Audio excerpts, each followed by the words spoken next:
Au Portugal, il y a quand même 3 grandes régions pour les gens qui émigrent. Il y a le nord du Portugal, Lisbonne et l'Algarve. Alors le nord du Portugal attire surtout des luso-descendants, pas trop d'étrangers.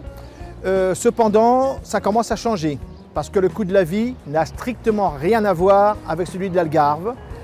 C'est la montagne, ce sont des paysages magnifiques, des vallées, des grandes rivières, des cascades, des sources d'eau chaude et l'immobilier est à un prix, on peut trouver un appartement à 60 000 € par exemple, des locations à 200 € par mois. On peut déjeuner dans un restaurant, le menu du jour pour 6 ou 7 € et ça pour des gens qui ont décidé de faire des économies ou qui ont des moyens réduits, c'est le nord du Portugal où il faut aller. Inconvénient, le climat est quand même nettement meilleur qu'à Paris, mais le nord du Portugal, c'est la Bretagne du Portugal. Il pleut beaucoup plus que dans le reste du Portugal et c'est beaucoup plus humide. Cependant, en été, à l'intérieur des terres, je dis bien pas sur la côte, à l'intérieur des terres, il fait plus chaud que dans l'Algarve.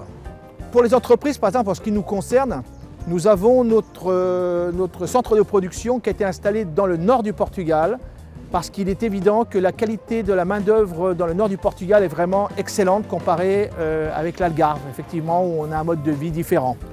On trouve des gens de nombreuses langues étrangères, puisqu'il y a de nombreux luso-descendants qui sont revenus au Portugal, qui parlent l'allemand, le français, le néerlandais, l'anglais comme des natifs, parce qu'ils sont revenus après un certain âge, souvent pour des raisons familiales ou des raisons affectives, de mariage principalement. Et donc, on a abondance de main-d'œuvre, ce qui n'est pas le cas dans l'Algarve, où il est très difficile de trouver de la main-d'œuvre. On a des beaux outils de travail. On trouve facilement des locaux pour installer des usines, puisqu'il y a une période de faste qui s'est terminée par une période catastrophique où beaucoup d'usines ont fait faillite, beaucoup d'usines ont fermé. Et il y a beaucoup de locaux. Pour vous donner une idée, Alphatrad vient d'acheter 180 m² de bureaux tout neufs pour 165 000 €. Voilà, pour vous donner une idée. La même chose à Lisbonne aurait coûté, on voulait acheter nos bureaux de Lisbonne par exemple, il faisait 60 m², il fallait prévoir 450 000 €. Voilà, pour vous donner une idée. Et le coût de la vie n'a rien à voir.